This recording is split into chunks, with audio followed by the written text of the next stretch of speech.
भारत के खिलाफ खून की होली खेलने वाले देश के सबसे खतरनाक नक्सल कमांडर माडवी हिडमा का अंत हो गया है।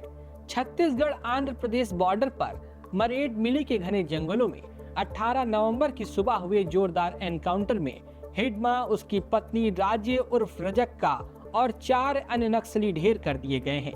बस्तर रेंज के आईजी सुंदर राज पी ने इसकी आधिकारिक पुष्टि की है। माडवी हिडमा नक्सलियों का वो चेहरा जिसे जंगल का गॉडफादर कहा जाता था, जिस पर 75 से ज्यादा जवानों की शहादत का आरोप था, जिसने कई बड़े हमलों की प्लानिंग की, मगर आज उसी जंगल में उसका अंत लिख दिया गया। एक समाचार एजेंसी की रिपोर्ट के मुताबिक गृह मंत्री अमित शाह ने सुरक्षा बलों को हिडमा को खत्म करने के लिए 30 नवंबर तक की डेडलाइन दी थी। इसके बाद आंध्र प्रदेश, छत्तीसगढ़ और तेलंगाना की सीमा पर स्थित पुल्लागाड़ी के घने जंगलों में सर्च ऑपरेशन शुरू किया गया था। इसी ऑपरेशन में हिडमा डेडलाइन से 12 दिन पहले ही मार गिराया गया। हिडमा पिछले 2 दशक में हुए 26 से ज्यादा बड़े नक्सली हमलों का मास्टरमाइंड रहा। हिडमा किन किन नक्सली हमलों में शामिल था, यह भी आपको बताते हैं।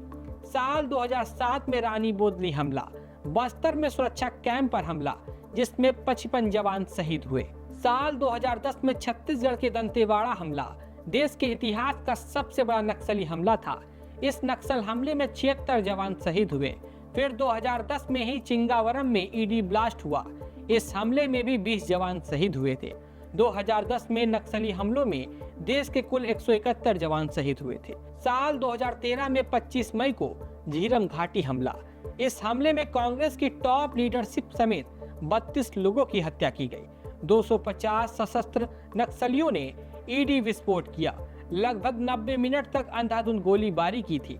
इसके साथ ही कुछ और बड़े नक्सली हमलों की बात की जाए तो 2014, 2017, 2020 में सुकमा में हुए नक्सली हमलों में देश के 58 जवान शहीद हुए। वहीं 2021 के टेकलगुड़ा, बीजापुर में हुए नक्सली हमलों में 22 जवान शहीद हुए। नक्सली माडवी हिडमा और उसके बॉडीगार्ड बार से देवा के आत्मसमर्पण के लिए 10 नवंबर को छत्तीसगढ़ के डिप्टी सीएम और गृह मंत्री विजय शर्मा ने आखिरी कोशिश की थी। डिप्टी सीएम रायपुर से करीब 550 किलोमीटर का सफर तय कर सुकमा जिले के उस गांव पहुंचे थे जहां हिडमा और देवा की मां रहती है। विजय शर्मा की सलाह पर दोनों की मां ने एक वीडियो के जरिए आत्मसमर्पण की अपील भी की, लेकिन 3 से 4 दिन बाद छत्तीसगढ़ नक्सल ऑपरेशन की टीम को मुखबिर से पता चला कि हिडमा ने मां की गुहार नकार दी है। जाहिर था अगर हिडमा सरेंडर नहीं करेगा तो उसका सबसे करीबी और बॉडीगार्ड देवा भी नहीं करेगा। नक्सलियों के खिलाफ ऑपरेशन में शामिल एक सोर्स ने बताया, उसके बाद ये तय हो गया कि हिडमा के आतंक को खत्म करने का एनकाउंटर ही एकमात्र रास्ता है।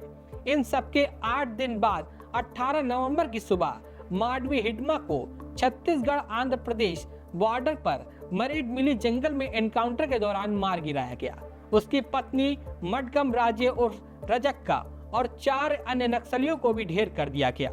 हिडमा पर छत्तीसगढ़ समेत अलग अलग राज्यों में 1 करोड़ का इनाम था। उसकी पत्नी राज्य भी 40 लाख की इनामी थी। हिडमा नक्सल संगठन में इकलौता बस्तिरिया था जिसे सेंट्रल कमेटी का मेंबर बनाया गया था।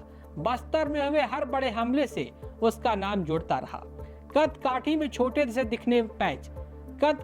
छोटे से दिखने वाले हिडमा का नक्सली संगठन में बड़ा नाम था। बताया जाता है कि उसके नेतृत्व काबिलियत के बल पर ही उसे 13 साल की उम्र में नक्सलियों की टॉप सेंट्रल कमेटी का सदस्य बना दिया गया। उसकी परवरिश उस समय हुई जब सुकमा में नक्सली घटनाएं चरम पर थी। प्राप्त जानकारी के मुताबिक हिडमा केवल 10वीं तक पढ़ा था। बताया जाता है कि वह अपने साथ हमेशा एक नोटबुक लेकर चलता था जिसमें वह अपने नोट्स लिखता रहता था।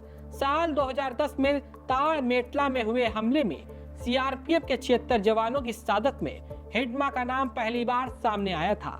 हिडमा ने फिलीपींस में गोरिल्ला युद्ध की ट्रेनिंग ली थी। ब्यूरो रिपोर्ट, सरकारी मंथन।